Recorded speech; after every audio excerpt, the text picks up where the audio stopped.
Nicole Whitney, News for the Soul, life-changing talk radio from the uplifting to the unexplained. News for the Soul is now in its 25th year of broadcasting. Tune in live or visit the archives at newsforthesoul.com. That's newsforthesoul.com. Next on News for the Soul, Light Body Healing with Dr. Lara. Dr. Lara is a functional medicine health coach, an advanced practice clinical pharmacist specialist, master intuitive healer and channel, and international teacher and speaker on a mission to empower you to take an active role in your healing journey to achieve holistic health mastery of the mind, body and spirit. Dr. Lara combines energy medicine with functional medicine to facilitate healing at the root level. Call in now to speak with Dr. Lara today. 646-595-4274. 646-595-4274. Please welcome Dr. Lara back to News for the Soul. Hello, beautiful light beings, and welcome back to Light Body Healing. I'm so excited to have you here, and I'm super excited to welcome Alena Chapman. She is a soul healer and nurturer, and she works her magic by wisely integrating the wisdom of various religions, spiritual modalities, and scientific research to bring clarity, ease, and flow along with greater understanding to all. She's on a quest to help people everywhere, to help them heal and connect to their soul's purpose and experience abundance while on this journey that we call human life. She works with clients around the world to help them learn to heal themselves so they can identify what they are really here to achieve in life from a space of compassion, non-judgment, and love. Welcome, Alena. I'm so happy to have you. Oh, thank you so much for having me. I am very happy to be on. Fantastic. Well, I am excited to just dive right in. So let's just get started by telling people a little bit more about your background and how you came to be this amazing soul healer and nurturer. Oh, my gosh. Well, I was at a point in my life where I just wanted to feel happy. I'm married and not very happy, and I found that I was missing what I had before that. I was always an unconscious competent, meaning that things would just appear in my life. If I wanted an opportunity, it was there. Everything was so easy. And then when I got married and I got off the track of where I wanted to be, then everything went away. So really my journey was first to get back to just being happy and grateful and filled with wonder. And when I achieved that, then I started to want more. I knew that there was something more inside me. I knew that something had driven me to this point, and I started to wonder back, why was I an unconscious competent before? And so I had really good friends who were shamans and teachers, and I just decided to start to learn from them. And each teacher that appeared into my life, whether it was a shaman or some spiritual person or even someone who was a mindset person, it didn't matter. They had a lesson for me, and when I learned it, it would open up a chakra. And for instance, like the first chakra is, it's the one where you are who you are, how you present yourself, how you see yourself in the world, and how you see your world. So it's the foundation of everything, right? So that would be cleared out. I'd be questioning who I am and start to discover it's much more, and I'm not who I think I am on this earth. So each chakra was opening up. And yeah, I have to say, there's a lot of healing, but it's not that daunting, horrible, dark time of the soul healing. It is,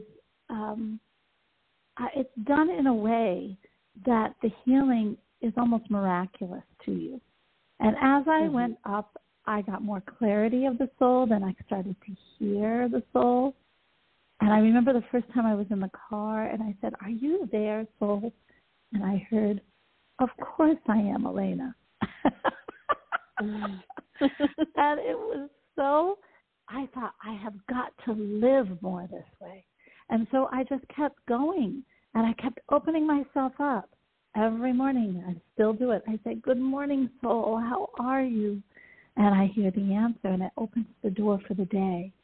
And so what happened when the more I did this and the more I allowed myself to open up to my soul is the ego, or the critical mind of the ego, started to diminish. It's so loud usually, that doubt, that fear, that criticalness. And now it was, well, gosh, to tell you the truth, I really don't hear it very often, if at all. And I think, it's a new muscle that's being developed, to listen to your soul versus listening to the critical mind, which we've been taught to listen to. And your soul and it's clearing out the garbage that keeps you from hearing that wonderful small voice inside. It's always there. And that's why I help people connect to that soul wisdom, because it's always there inside you. You just have a lot of noise. Right? Keeps you from hearing it. Yeah, it's a lot of noise. and it wow. helps us in our healing of our past. It and it hurts us in healing the spirit, and when the spirit is sick, then everything goes awry. So it's time. I think now is time more than ever for us to start to connect, to do the work. Well, it's not even work. I really didn't find it to be work. I really didn't. I found it more as a discovery. And it's time to do a discovery. And the more we do the discovery, the more we will gain that soul wisdom. And then we'll see everything from a higher perspective. And you just look at everything and just know that the world and its craziness right now is perfect in its imperfection. You start to understand things at a different level. Yeah, absolutely. It's kind of cool. Yes. Yeah. So the way I like to do my interviews is I like to circle back when I there's things that stand out to me. So I love that you brought up the unconscious competence. That I have not heard that term before, but it makes so much sense to me now, because we're all powerful creator beings in a body, and before we really wake up, or become aware or more conscious, however you want to say it, some of us really are like you said, like you had opportunities, things would fall into place for you, or then it would sort of spiral the other direction. Yeah. And then the other thing that you said that I really liked is that healing doesn't have to be daunting. And then you said, of course, the discovery versus the work concept. And I love this too, because this is what I found is that before I actually started on this journey of discovery, let's not even use the word work anymore, I also felt that daunting feeling like, oh, this is going to be hard, or it's going to be re-traumatizing, or maybe an emotional upheaval, whatever it is. And I think that keeps a lot of people sort of hesitant to start taking the steps on their journey of healing and awakening and evolving back to our higher selves, right? And so I just want to tell everyone out there, shout it to the hilltops, is that healing is like a journey of lightening up, and that it is a true discovery. And it's all about our perspective. And if we are willing to shift our perspective and see things from a different light, literally, then we don't necessarily have to repeat those low-vibing human patterns that exist, in this 3D world. We really can live from a place of 5D awakening and alignment and awareness and consciousness. You bring up really good points.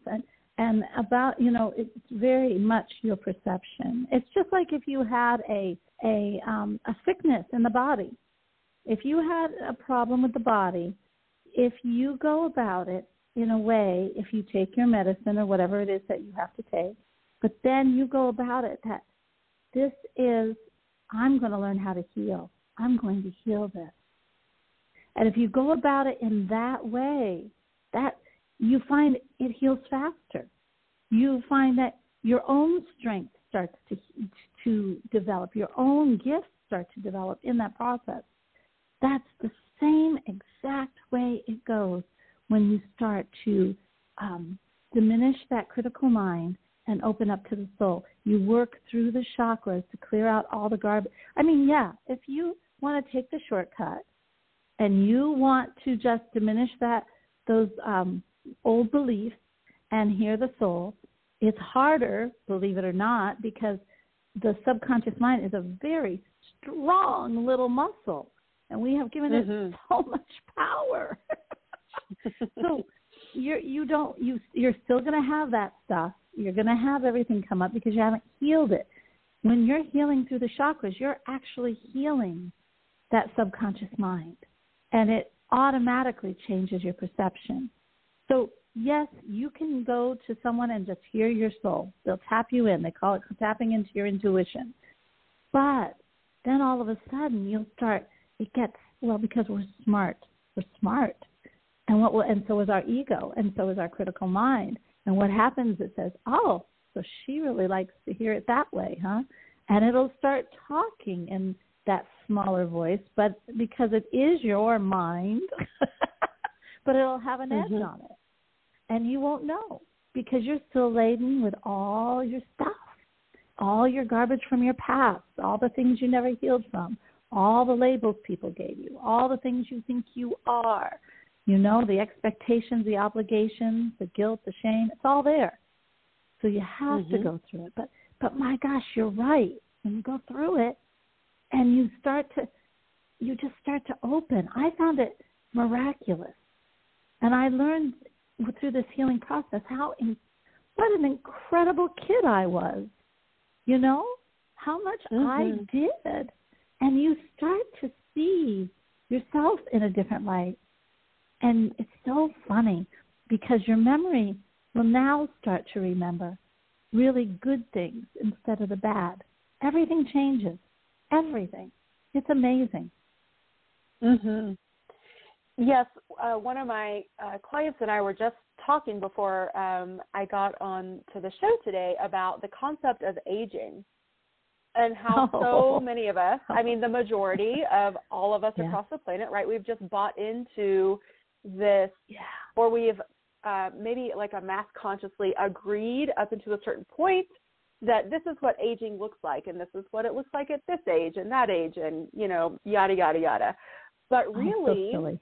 And then we're surprised when our bodies start to, you know, either put on weight or start to sort of, you know, quote unquote, fall apart over the years. But our body is doing that because this is what we've been telling it is supposed to happen. And what I think more and more people are now starting to realize is that that's not true. We can create our bodies, our thoughts, our reality from every moment of every day. And when we do that, our body will start to change. So this is part of, and, you know, I know you're fully aware of this too, but this is how we heal, and we actually get younger with age just because we've decided. We have set an intention. We are telling our body and our mind different things. And so then, you know, because our body is all energy and we're energetic beings, so it can literally rearrange itself to fit the new thoughts, the new intentions, the new trajectory. And wow, what a powerful concept that I think is just becoming more and more accepted now in this wonderful day and age of awakening. It is. And it is the power of our thoughts, because our thoughts then cause our behaviors. And so we start eating healthier. We start doing things to make ourselves healthier. We start to meditate. We start to see ourselves surrounded by love. So it all begins with that belief. And it's changing the belief. It's so funny. My mom always believed that the women in our family died in their 70s. Isn't that funny? And so, lo and behold, when she reached 76, all of a sudden she got sick, and she died at the same age as her mother. We don't understand the power. We have you're using your powerful belief system, no matter what, even if you don't know it, you're using it.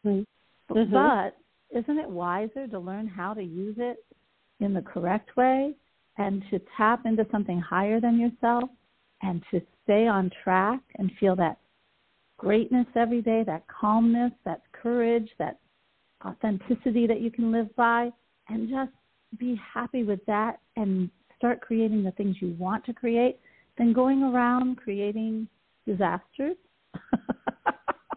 And really, it is that. It is that choice. Disasters in our body, disasters in our life. Yeah. It's really, and it's a fundamental, funny little belief.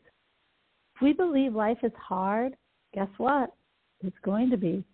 If we believe that we're, let me think of, if we believe that we are a survivor, then guess what? You are going to get something all the time that you have to survive. Isn't that funny how that works? Yeah. Yeah. Very powerful. Yeah.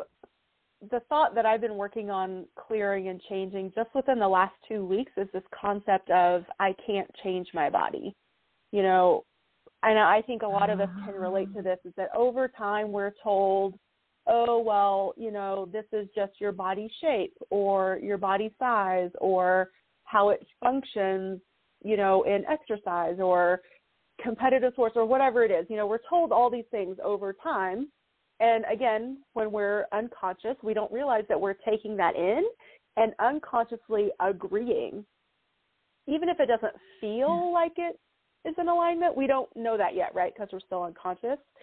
And then hopefully something happens that allows us or encourages us to choose to wake up, to become conscious, to become deliberate.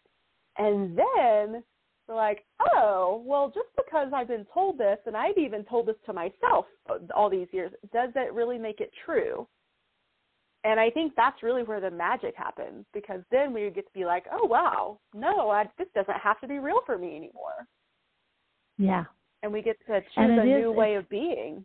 It's a new way of being.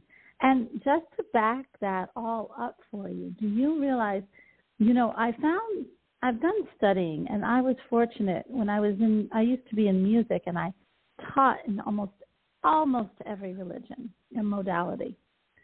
So one of the things I did learn, and that religion itself has gotten very dogma-filled, but the essence, the early essence of each, and that's what I draw upon a lot to confirm.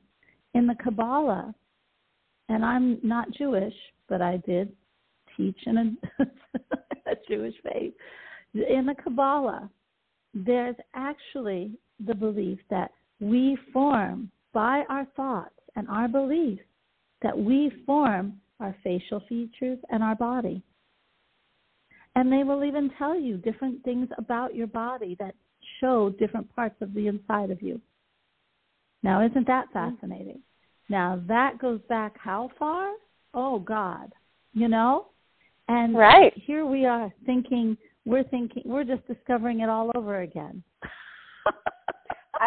That's so true. I can totally relate. I am just a couple courses shy of having a minor in philosophy from my undergraduate work.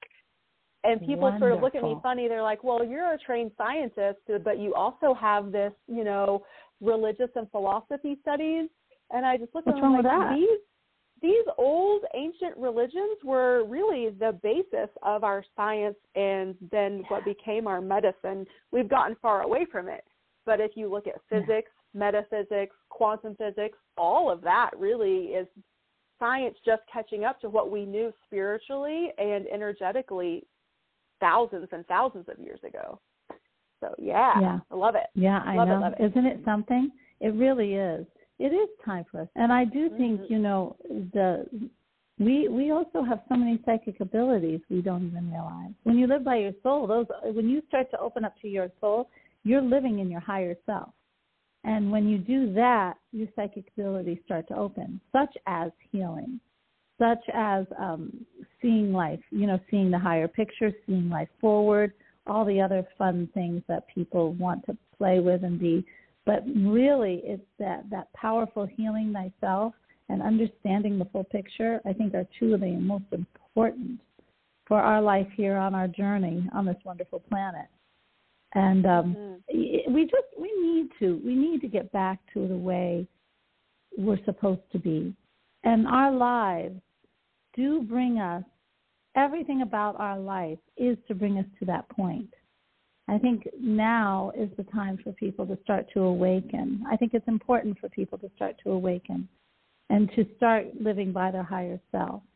It would make life so much better for everyone, I think, including them. Yes. So since we're going in this direction, so what are your suggestions, or what is your process for living more soulfully, and for, once we've opened the door to live more soulfully, then enhancing those intuitive and spiritual gifts? Like, is there a process that in general you like to lead people through, or what is your approach? But you can start tapping into your soul. It does take a little bit of meditating, seeing yourself. I do a lot of work through journeying. I do some guided journeys that seem to, for some reason, Spirit seems to enter into that and just help people profoundly in them, and which is wonderful. I'm glad I'm given that gift. But the thing is, when you can hear your soul, you can, if you just listen for that very soft voice that's all filled with love and wisdom. That is the part of you. It is part of you. But the thing is, now it's time to take the responsibility and do the healing work, to work through things. And yes, I do. I work through the chakras to help people to get rid of what they don't need. And it's not hard, and it doesn't take long. It really doesn't take long. I think it would take maybe, once a week, and it's for 6 weeks. And that's it. And you are living by your soul. And you start to hear, and you start making decisions from your soul. Why do you want to do that? I don't know. It makes life a lot better. You're calm. You have an incredible sense. You don't have the worry, doubt, and fear. Very rarely. You never have that, because you know that you are totally guided. You don't worry about the outcome so much at all. And you don't always feel that heavy pressure to want to be accepted. You don't worry about what other people think. Why would I worry? Isn't that silly? They have their own problems. So you start to change in your whole perception that. And it also affords you, it's really interesting. It helps in your personal life. You would not. I have a middle son. And can I tell a short story really quick? Oh, absolutely. Yeah, go for it. Okay. So my middle son was never one who loved school. He just didn't. And we had tried different schools and everything. And I was driving at 2 schools at that time, one for the 2 boys and then another school because he was trying another school. And so this is in the crowning hour of 6:45 in the morning, which is so not my time. And I am driving my kids to school. Yeah, I'm not a morning person. And he says, Mom, I don't want to go to school anymore. And that with the early morning, if any time I feel like I could just let the ego take over, and years of collegiate everything and histories of collegiate everything in my family, let alone my own life, I really could have just unloaded the whole family of collegiate mess and why you needed to go to school and why you need to go to college and you're going to be the only one in our whole history of our family and la, la, la, la, la, and on and on. I could unleash that. But I heard my soul, and it said, listen. And so that's all it said, just listen. And so I pulled the car over and I said, okay, tell me what's going on. And he turned to me and there was such pain in his eyes. And something was going on at that school. And he said, I just really do not want to go. And I said, okay, listen, hon. And all of a sudden, everything changed. And I said, you go to school this morning. By noon today, I'll have another way for us to do this. And I'll get it set up, and I will call the school, and we'll get you withdrawn. And so I wouldn't have done that. Now, what did this give me? Well, it gave me a kid who wasn't going to high school anymore. Yes. But he was studying online. But it did this. All of a sudden, that child who is, almost 17, has this incredible trust in his mom. He has this feeling that he can come to his mom with anything because he knows that she is going to listen. The lessons that one little 5 minutes, by being led by my soul instead of by my subconscious experiences and the critical mind, gave me a lifetime of a different course, a better course with my kids. So, yeah, it helps you to be authentic. It helps you to have calmness. But really, what it does, it gives you the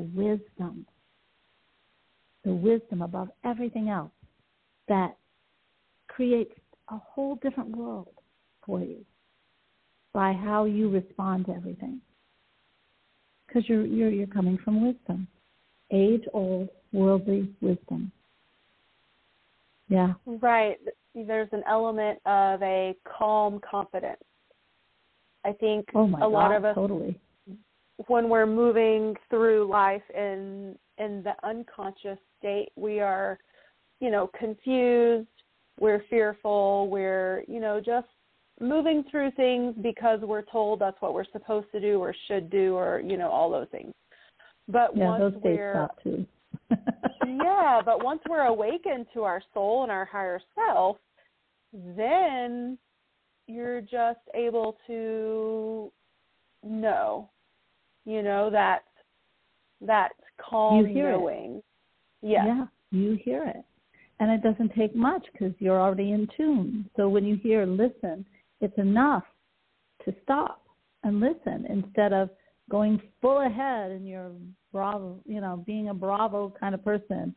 And you don't want to clutter your life anymore. You don't want to be busy to be busy. That those days are gone. And you don't want to be that ping pong ball hitting one thing, going to another crisis, to another crisis, to another crisis, to another. Oh my gosh. It's amazing what we put ourselves through, isn't it? It really is. And how and we just get so fine. used to it. And yeah, exactly. We think, this is how life is supposed to be. Yeah. But it doesn't have to be. That's the key. Yeah. And then we wonder why we get adrenal fatigue, and we wonder why we're starting to get inflammatory diseases, and we wonder why, because our diet has gone to crap because we're being a ping pong ball all over that billboard or whatever, that game, and hitting each target. We're not centered. Yeah, it really is. Our lives are so funny. We really don't have to live that way. And I know I hear the comment, but Alena, I'm busy. Well, so am I, but not like that, not like that.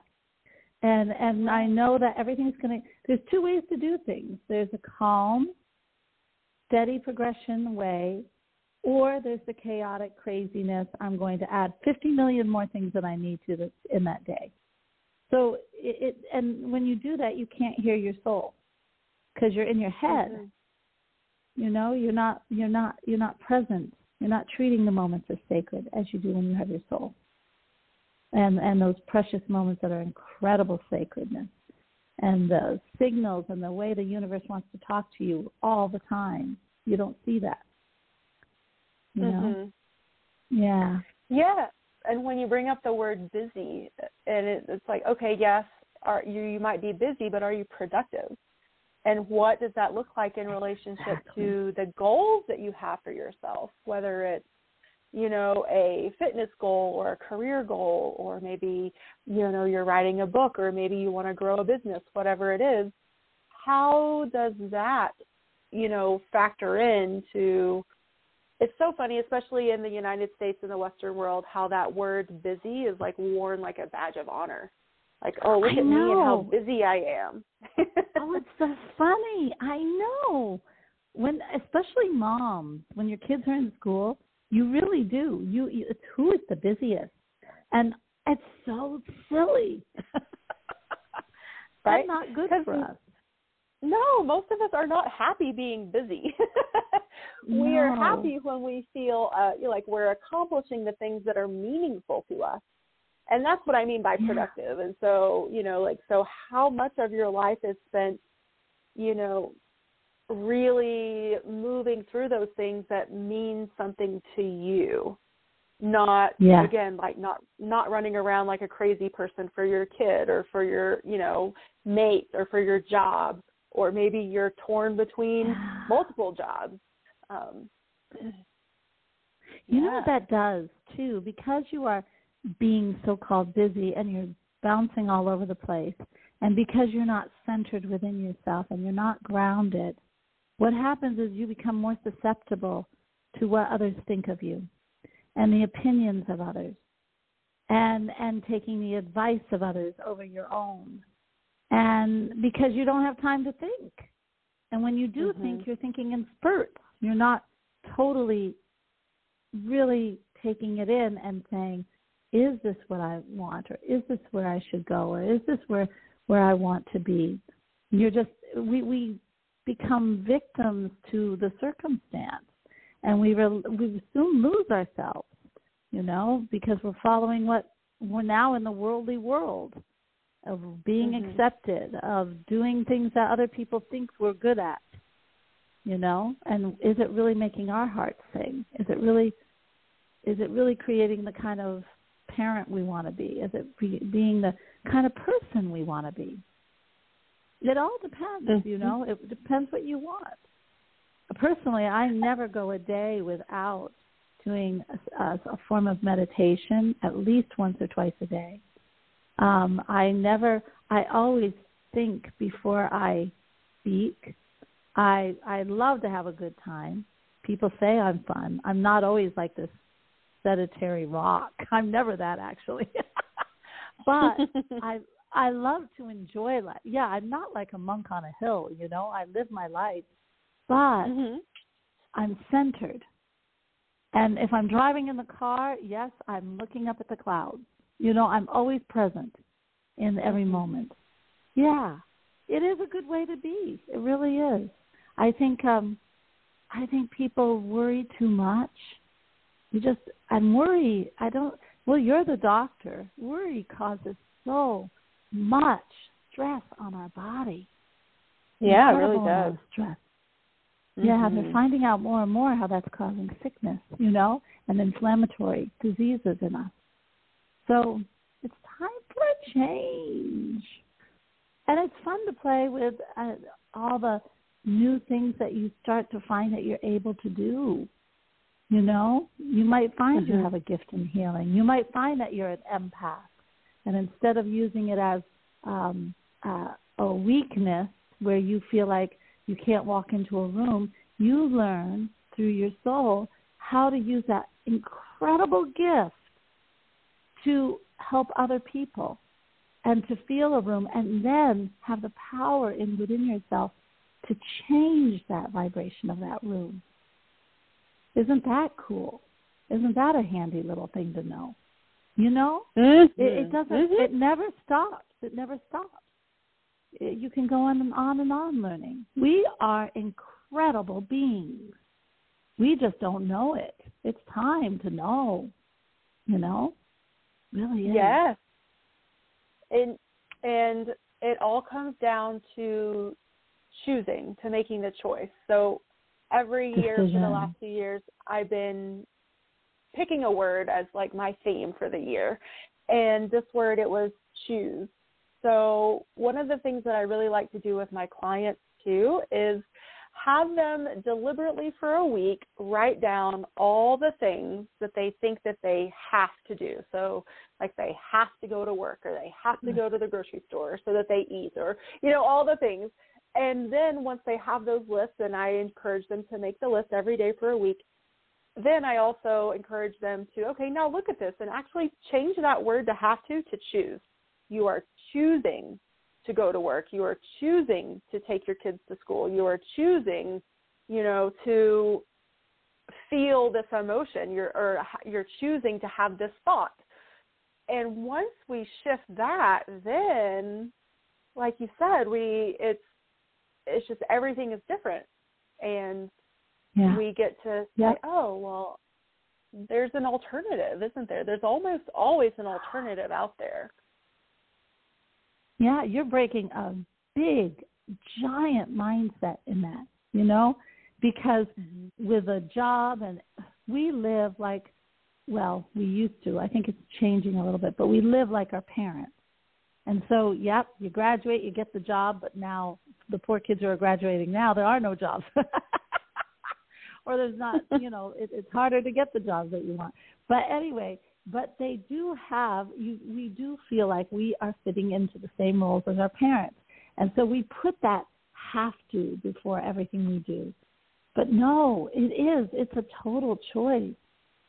I'm always amazed when I watch the kids who dress up a van or a car and they just go off and travel. I mean, that sounds so incredible, doesn't it? Mm-hmm.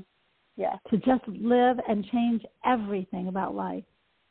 You're not getting that 9-to-5 job now. Now you might work in the town that you're at for a little while, but then you're back on the road again.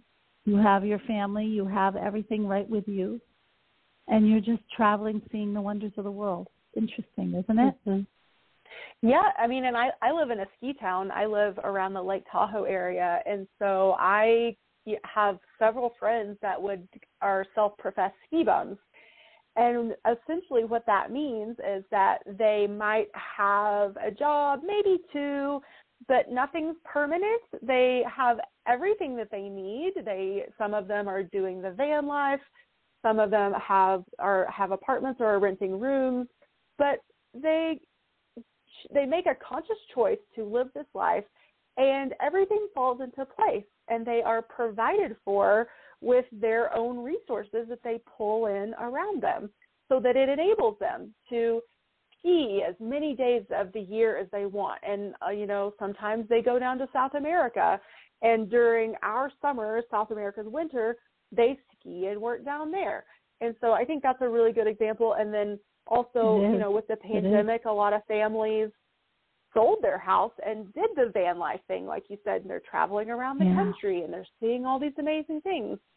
And how liberating that we're finally waking up and saying, I don't need a 9-to-5 to put food on the table, to, feel or be supported, that there are a million ways that we can all sustain ourselves in a healthy and happy way that doesn't have to be what was once thought of as the quote-unquote the way, the only way, the right way. The white picket fence way. Yeah. And you know what it does, and what you started with that exercise, and these people who have just started to do the skiing, and what it does is it opens their own creativity and possibility of maybe what they want to do in the future. Or if they want to change their mind, they feel free to do it. And they want to suddenly go surfing instead of skiing, or they want to travel the world, or they want to write a book, or they want to write a screenplay, or the endless possibilities that will happen when or you might even find something in science. I mean, we just don't know. You have to remove the have to. You have to remove what you think are your expectations of how you're supposed to fit into this world.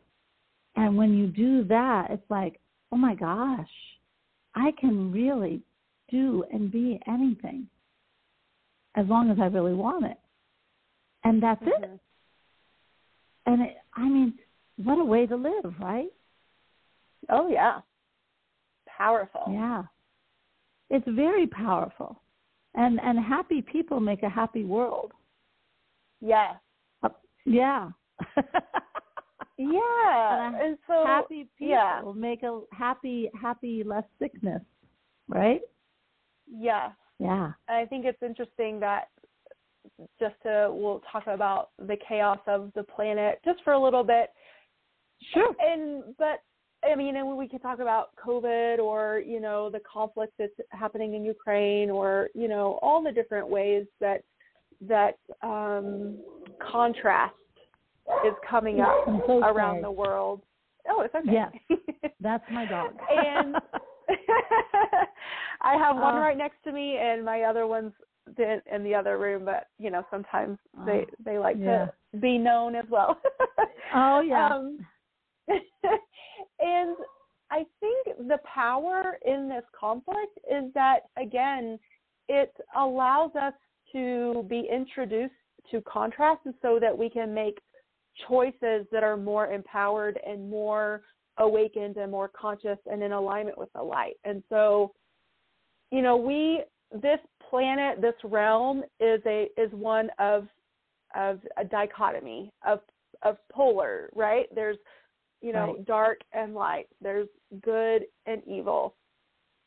And yep. I'm a believer that and that we chose to incarnate in this planet at this time to experience definitely those, because there's a multitude of other dimensions where everything is love and everything is light. And we're souls, and I think that we've all had incarnations on all of those different realms and planes also. But the power is that as we become aware and awakened, then we can choose to bring that light here and help really transmute and transform that darkness or that low vibing pattern. And, wow, what an amazing thing. That's it mind-blowing, is really. an amazing thing. No, you are so on the nose. And we did choose to be here. Everybody who's here. And look at all the people who left. And they said, no way, we're not dealing with this. And a lot of people did leave.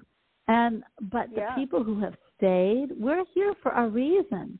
And that's a real thing. We are here for a reason. I think with everything that's going on, we live in the most incredible time of a life in general. We are living in really a big time of possibility. We are living in a renewal time, folks. And when we look at, and like I said, it's perception. Sure, you can get upset with everything, but it's just like if you read the tarot cards, the Tower, you can think of as death, or you can think of it as rebirth. And if you start just looking at this time as being a time of true possibility, everything we know has been torn apart in this world. Mm-hmm. So what are we left with? We can begin. We can start creating.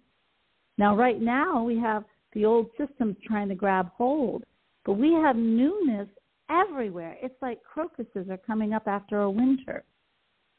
And the thing is, we don't understand how we just have to change mass consciousness. And do you know it only takes 13% to change mass consciousness? And if you change mass consciousness, and if you change mass consciousness, then all of a sudden you're going to have people saying, oh my gosh, it's all about truly compassion and looking at the higher picture. We're not going to stand for injustice anymore. We're not going to stand for people trying to take over other people. We're not going to stand for any of this kind of nonsense. And we're going to start developing governments and communities with a new, higher perspective. It's really that. And really, I've been asking the clients I have, and I've been saying on my radio show, all it takes to change mass consciousness. It's really so simple. It's so simple. You're not going to believe it. Just every morning, try to do a meditation where you see love coming in on you. Just see the beautiful universe. Just ask. All you have to do is knock, right? So knock, ask. And I feel that loving light. Feel it come down on me. And then when you've had enough of that, and it fills your heart, and then say, I make the intention today to walk forward with compassion. That's all. And then walk forward in compassion. That's all you have to do. If you get 13% of the population doing that, it changes the whole world. Isn't that something? It really, yes.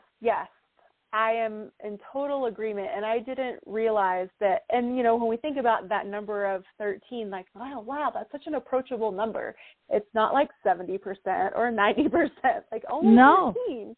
It's only 13. And we've got less than that, really, because the peace, in Indonesia, the peace army or whatever, they really are people who, they're doing it. There are peoples all over the world that the Tibetan monks are doing it. So we're almost there. We just all have to get on board. Excellent. Well, and I can say, too, from a personal perspective that I do meditate daily, and one of the things that I have really made my intention and my focus is just to be a being and a channel of love and light and compassion and non-judgment. Beautiful. And that's my goal. And you're it's on your way. Interesting.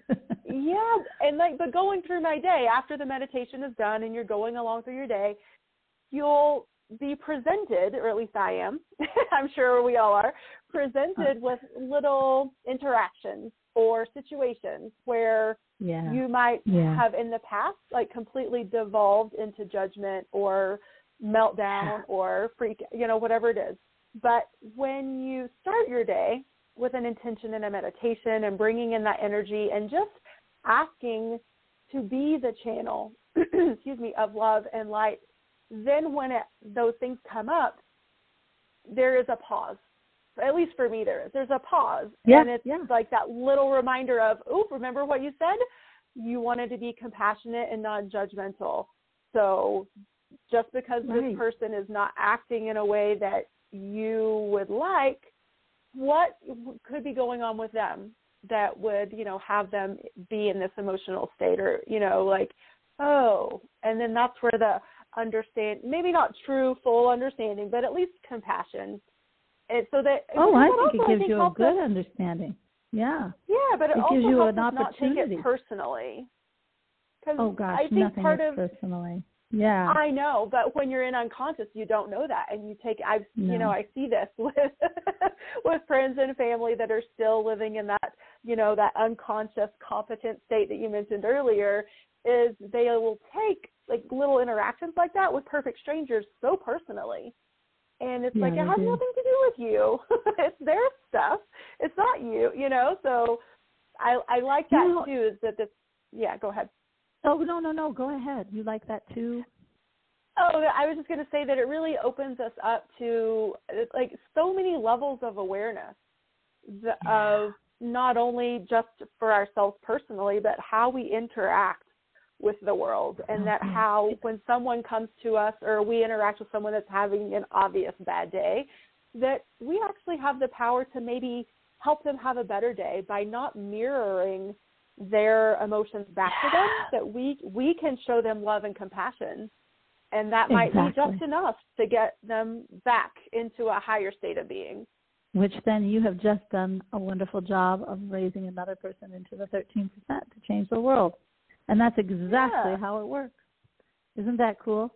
But, for people who don't really get that, a lot of people are not awake. And really, when you're really not, it's so funny to me. I've always found this so funny that when we start working on ourselves and we start doing the discovery of getting through all the garbage and learning about ourselves and finding out how absolutely fabulous we are as souls and people and energy on this earth, we are always thought of as, it's all about you, right? But the people who do not do this work, they buzz around in a little bubble. And if you doubt that, if you're in a populated area, just watch. just sit back and watch how people are like, they don't even see what's around them. They are in a bubble of so much judgment and have to do, obligation, expectation of anger, quick to judge themselves, and always thinking in the future or being plagued by the past. And it's a bubble that eats at them. And just watch, and you'll see it. Nobody steps out of that bubble to really understand you. Nobody can, because they're in a bubble. And what happens is that when they come to you and they judge you, they're actually, just remember, they're judging themselves 300 times more. Mm-hmm. And if they're quick to say no to you, that's because they are so stuck in their bubble of limitation. And when you start to see that, my gosh, you'll think, it is time for me to wake up. It's time for me to do some of this discovery work and get rid of this and live by my soul. And when you live by your soul and you live by your higher self, then you are awake to all this. And what you're doing is you're giving, because it's all about giving. It's service, you know? Totally. Yes, you're outside absolutely. the bubble now. You're outside that bubble. It's really interesting, isn't it? But yet that's thought of as selfish. Isn't that funny? Oh, my gosh. It is a funny world. Yeah.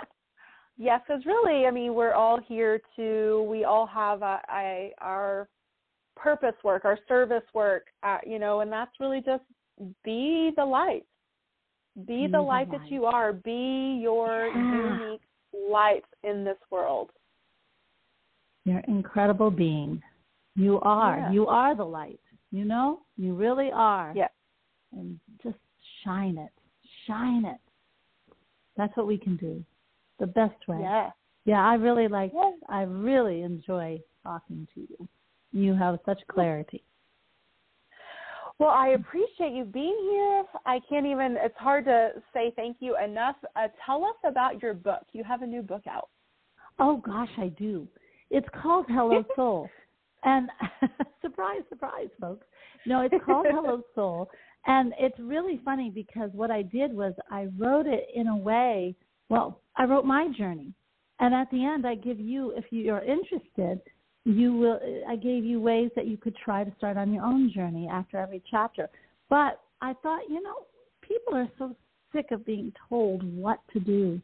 But if you could see, okay, here goes Alena. She's on her journey. And, she didn't do so well at that. And that one, okay, fine. You will laugh. You'll see me trip on a rock or two. You'll see all that.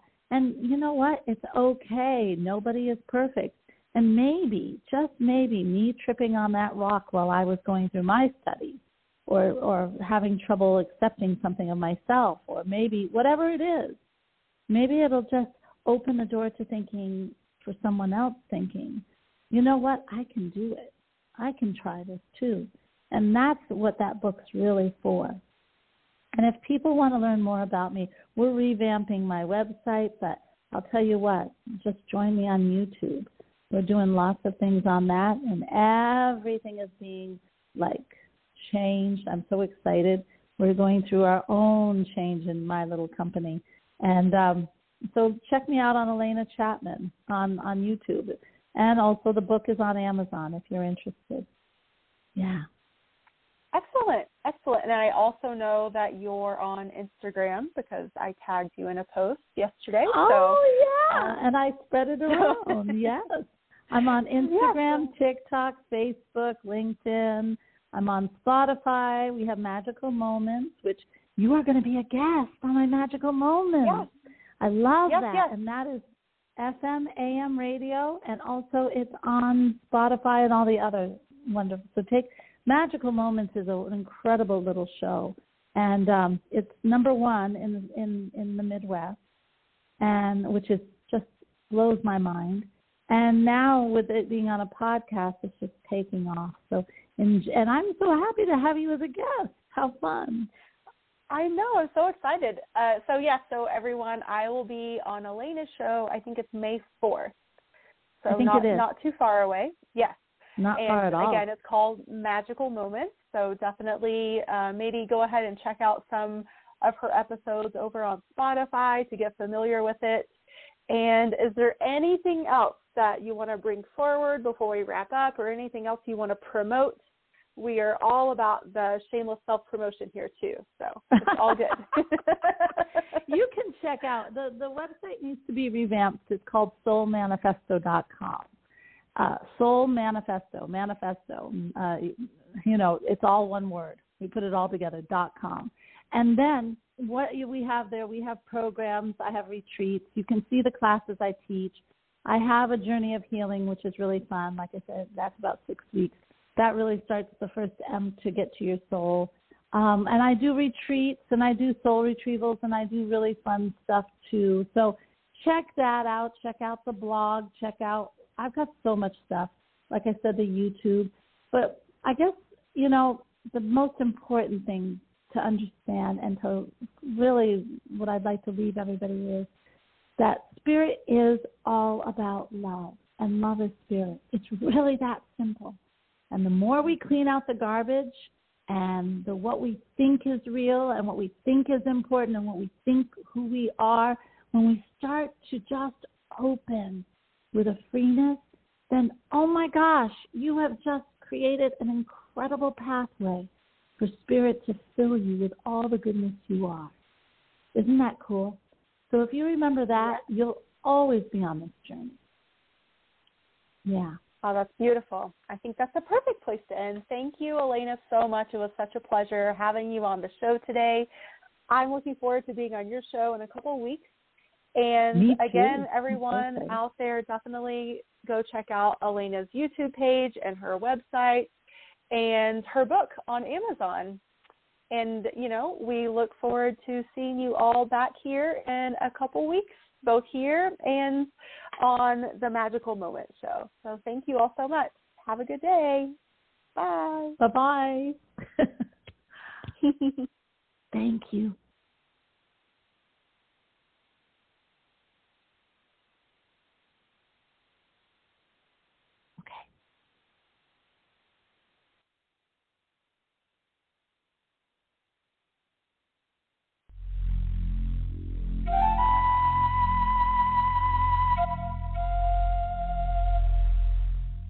Hear all of our previously aired broadcasts of News for the Soul online at newsforthesoul.com. Now let's get back to the show.